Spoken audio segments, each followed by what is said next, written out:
This week in the Middle East began with the feeling that the war with Iran could return at any moment.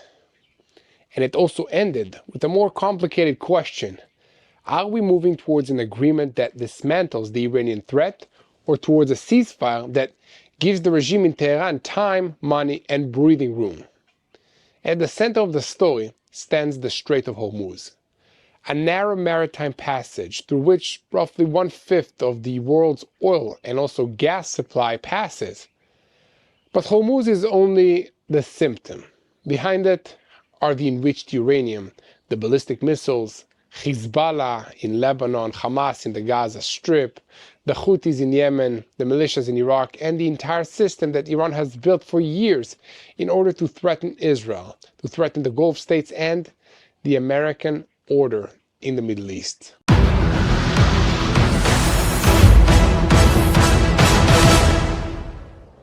I'm Yair Pinto, and we are Boots on the Ground, bringing you the whole truth about what's happening here in Israel, and also the whole truth about what's happening in our neighborhood, the Middle East. And this week, we are looking at all the arenas together, because you cannot understand Iran without Hormuz. You cannot understand Hormuz without the negotiations with Washington. And you cannot understand negotiations without seeing what's happening at the same time in Lebanon, in Gaza, and across every arm of the axis of evil. The central story of this week is the gap between the talk of an agreement and what's actually happening on the ground. On one side, President Trump and Secretary of State Marco Rubio spoke about progress, about a memorandum of understanding, about the gradual opening of the Strait of Hormuz, and about the possibility of extending the ceasefire by another 60 days. On the other side, Iran demanded access to the first stage to tens of billions of dollars of frozen funds. And according to some reports, around $24 billion in the first stage alone. And according to the broader framework of this deal, possibly access to $100 billion in frozen assets, while still not clearly understanding about an agreement regarding to the nuclear program. And this is exactly what worries us in Israel. The United States wants, first of all, a clear answer about the enriched uranium. Will it leave Iran? Will it be destroyed inside Iran or in another agreed location? And will there be real international supervision that does not allow Tehran to play for time? Iran, on the other hand, is trying to reverse the order. First opening Hormuz, first lifting the blockade, first money, first economic relief, and only afterwards a discussion about the nuclear issue. In the Middle East, afterward is sometimes the place where all the hard questions are buried. In the maritime arena, we saw this week how Hormuz has turned from a passage point into a political weapon. The United States Navy renewed assistance to vessels that were stuck in the Gulf, including a giant Greek tanker carrying about 2 million barrels of oil, which had been stuck since March in Hormuz. American officials spoke about helping another 10 to 12 vessels. But at the same time, United States Central Command reported unusual Revolutionary Guards activity. Fast boats, drones, movements that look like attempts to lay naval mines and missile sites near the strait. According to the reports, since the beginning of the naval blockade, 27 ships have already been ordered to turn back, and oil prices were raised by 5%. But before the renewed optimism around an agreement brought them down a little bit. So the Americans did not settle for warnings alone.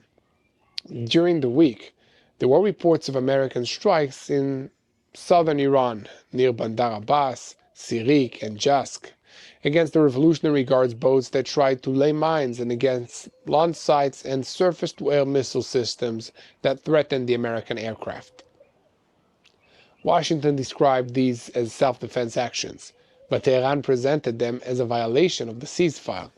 Iran claimed that fired at American aircrafts, and also even warned that if it is prevented from exporting oil, it will not allow the oil of the other countries to leave the region either. This is not only a military warning, it is a warning to the global energy market, to the Gulf states, and to every American citizen stopping at a gas station. And at the same time, the United States placed a significant military force in the region. According to the reports, around 20 American vessels, including 2 aircraft carriers and escort ships, are operating in the Gulf of Oman and the Arabian Sea. In addition, there are reports of F-22 fighter jets and dozens of refueling aircraft being deployed at military facilities and airports in Israel. Refueling aircrafts are not a technical detail. They enable long-range strikes, extend the fighter jet operating time, and signal to Iran that the military option has not been taken off the table. That's why we need to understand Trump's move. Diplomacy did not replace the military threat. It is relying on it.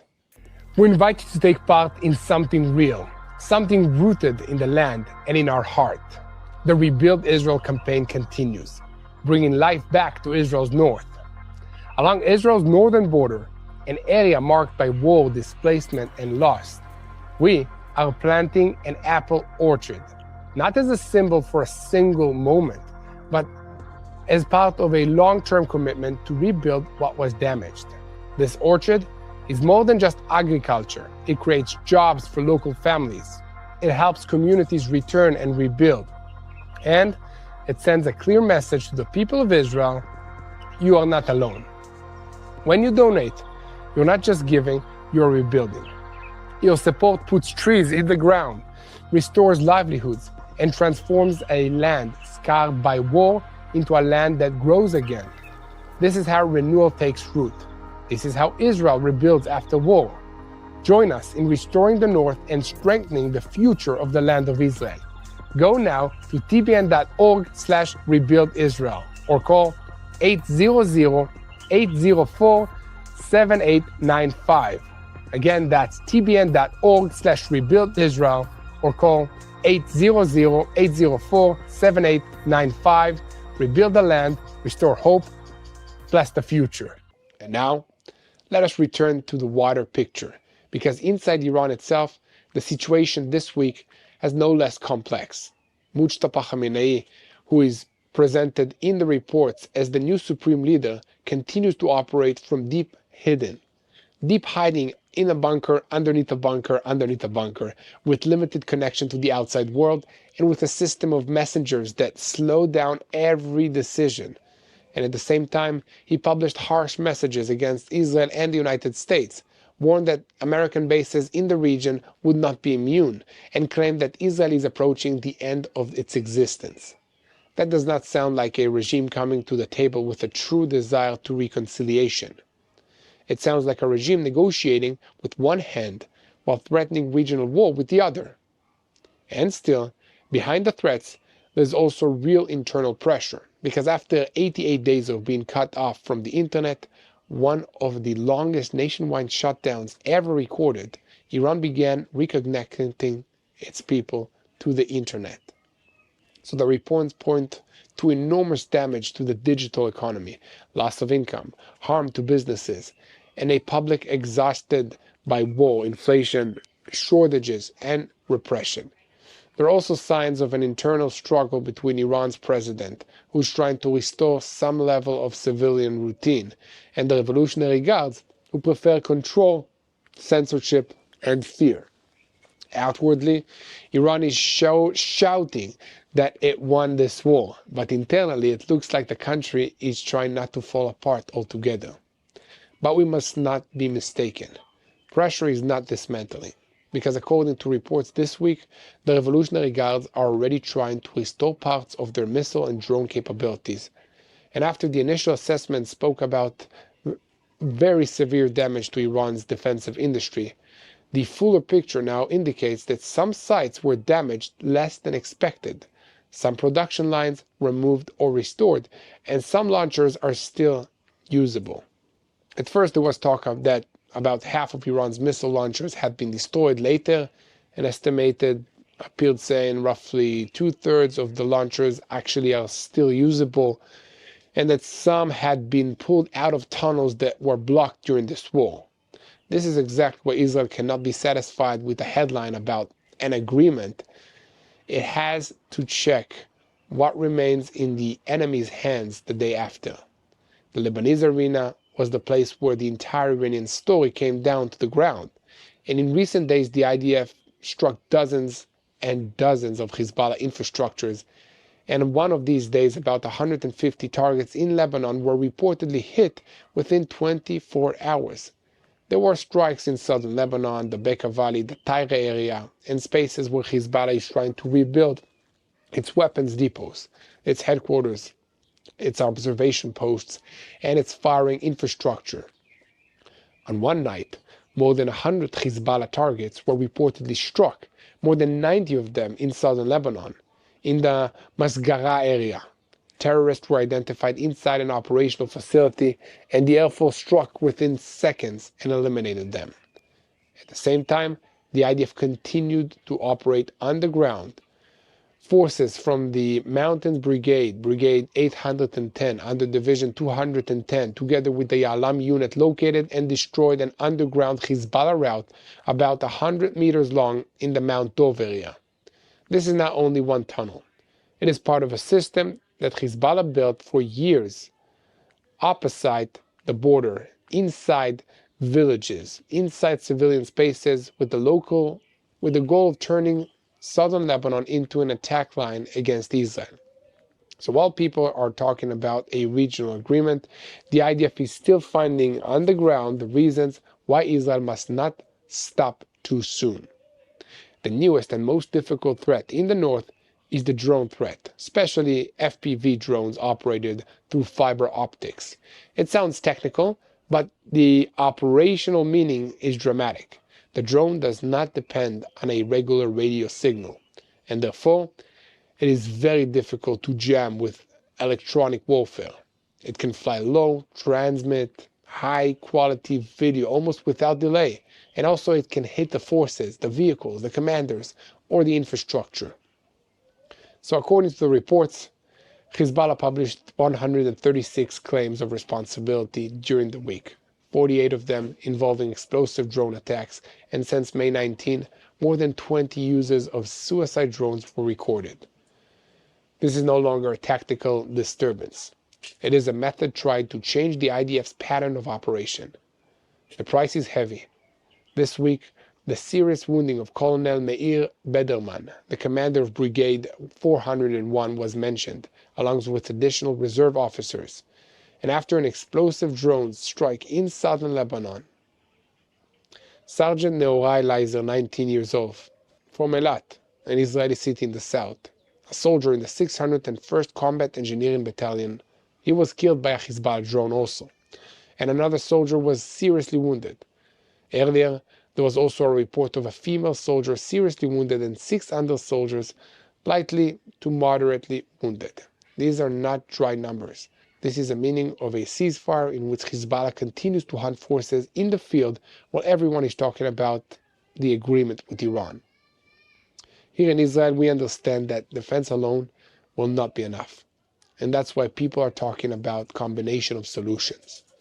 Optical and acoustic detection, smoke screens for the movement of forces, nets on vehicles and structures, smart sights, accurate fire, interceptor drones, lasers, microwave systems, and above all, quickly closing the fire loop on the operator. But at the same time, there's also a strategic debate. Should Israel respond only against the launcher and the terrorist, or create a new equation that also hurts Hezbollah in Beirut, Tyre, and Dahya? And here Iran is trying to insert its trap. If Israel strikes too hard in Lebanon, Tehran will claim that Israel is endangering the agreement with Washington. Naim Qassem, the leader of Hezbollah, tried this week to turn this situation into an internal political tool. He spoke against disarmament, threatened the Lebanese government, and even hinted that the people could take to the streets and bring down the government. In simple terms, Hezbollah is saying to the Lebanese state, either you accept us armed, or we dismantle you from within. Secretary of State Rubio responded with an important sentence. The era in which a terrorist organization holds an entire nation hostage is coming to an end. The question is whether that sentence will become policy or remain only a beautiful headline. On the southern front, Gaza did not disappear from the picture. Israel continued striking Hamas's chain of command. Muhammad Odeh, who was recently appointed as the replacement of the Izzadin el-Haddad at the head of Hamas's military wing in Gaza, he was eliminated in a strike in the El Rimal neighborhood of Gaza City. Odeh was not a public figure like Muhammad Def or Yahya Sinwar, but inside Hamas, he was a key man, and according to the reports, he headed Hamas's intelligence headquarters on October 7 and was involved in intelligence collection, planning target coordination, and building the picture of the Gaza division's weaknesses before the massacre. This elimination changes the internal dynamic inside Hamas. Muhammad Def was eliminated, Muhammad Sinwar was eliminated, Izzadin al-Haddad was eliminated, now Muhammad Odeh was also eliminated. And according to one report, amongst the senior commanders of Hamas's military wing in Gaza from the time of the massacre of October 7th, only one central senior figure remains who has not been eliminated, and that's Imad Akil, the head of Hamas's home front headquarters in Gaza. The meaning is that Hamas is not only losing people, it's also losing operational memory, chain of command, field connections, knowledge of tunnels, warehouses, fighters, and how to operate. And when every replacement knows that the immediate result will be adding to the elimination list of Israel, it becomes very difficult to rebuild a stable military system. The IDF also continued striking Hamas's production and weapons capabilities. And this week, there were reports of the elimination of Muhammad Abu Mawah, a central figure in Hamas's weapons production headquarters in the central part of the Gaza Strip, and of the destruction of weapons warehouses that contain anti-tank missiles, RPG weapons, vests, and combat equipment. Israel is deepening its security hold along the yellow line inside the Gaza Strip, not only in order to hold territory, but in order to prevent Hamas from rebuilding capabilities right under everyone's nose. Here again, we see the same pattern. A terrorist organization uses every pause to rearm, hide, and come back more prepared for the next round. The additional arenas are also connected to the same system. The Houthis in Yemen and the pro-Iranian militias in Iraq were not at the center of the headlines this week in the same way as Hormuz and Lebanon, but they are an inseparable part of the question on the table. So if Iran receives money, relief, and reduced sanctions without the agreement addressing the funding and arming of its proxies, the money will not stay only in Tehran. It can reach Hezbollah, Hamas, the Houthis, the militias in Iraq, missile systems, cyber forces, procurement through shell companies, and smuggling networks through civilian ports. And that's why the agreement with Iran cannot be measured by only one clause. It has to be measured by the entire system. This week also exposed details that show how Iran operates beneath the surface, purchasing through networks that involve the Gulf states, Chinese equipment that pass through the companies in the United Arab Emirates, shipping routes that blur data, and an Iranian cyber campaign against targets in Israel, the United States, and the United Arab Emirates. And according to the reports, an Iranian espionage group used fake job ads, files that looked like job offers, and video links that looked like Zoom or Teams in order to install espionage tools on the computers of defense, aviation, and communications companies. It is the same Iranian method in every arena. Hide, infiltrate, stay quiet, and activate power at the right moment. In the diplomatic arena, Trump is trying to turn the agreement with Iran into a much broader move. He spoke with leaders from Saudi Arabia, the United Arab Emirates, Qatar, Egypt, Turkey, Jordan, Bahrain, and Pakistan, and is demanding that Arab and Muslim countries join the path of the Abraham Accords with Israel as part of a new regional agreement. It's a big vision. Hormuz open, Iran restrained, Arab countries moving closer to Israel, and the region entering a path of stability. But this vision runs into thick walls. Saudi Arabia is cautious. Qatar is not rushing. Turkey is playing a double game. And the Gulf states want stability, but fear both Iran's strengthening and its total collapse. And now, let us return to the wider picture. Because after all the details, the mines, the tankers, the drones, the tunnels, the money, the uranium, the diplomacy, the weekly question is it's simple. Is Iran really retreating, or is it only changing form? If the agreement leads to the removal of enriched uranium from Iran, real supervision, the opening of Hormuz without transit fees and without Iranian control mechanisms, the stopping of weapons and transfers to Hezbollah, and Israeli freedom of action against a real threat, this could be a significant moment. But if the agreement only extends the ceasefire by 60 days, releases money, opens the sea, and leaves the nuclear issue, the missiles, and the proxies for the next stage, whatever that means, then this is not the end of the war. It's a new stopwatch. So the lesson of the week is that Iran does not see separate arenas. From its perspective, the nuclear program is a strategic card. Hormuz is an economic card. Hezbollah is a military card. Hamas is a Palestinian card. The Houthis are another maritime card. And the militias in Iraq are a pressure card against the Americans. So anyone who looks only at the Memorandum of Understanding misses the system. Israel cannot afford to miss it, because if the regime in Tehran survives with uranium, with launchers, with new money, and with an armed Hezbollah on the northern border, the question will not be who won this week. The question will be how much time remains until the next round. So keep spreading the truth. Make sure to subscribe to TBN Israel on YouTube, follow us, and share with your friends, family, and everybody who wants to know what's happening here on the ground, because that's our goal. Share the truth so you'll know how to pray for the situation. So keep praying for Israel, the Middle East, for wisdom to our leaders, to your leaders, and for the peace of Jerusalem.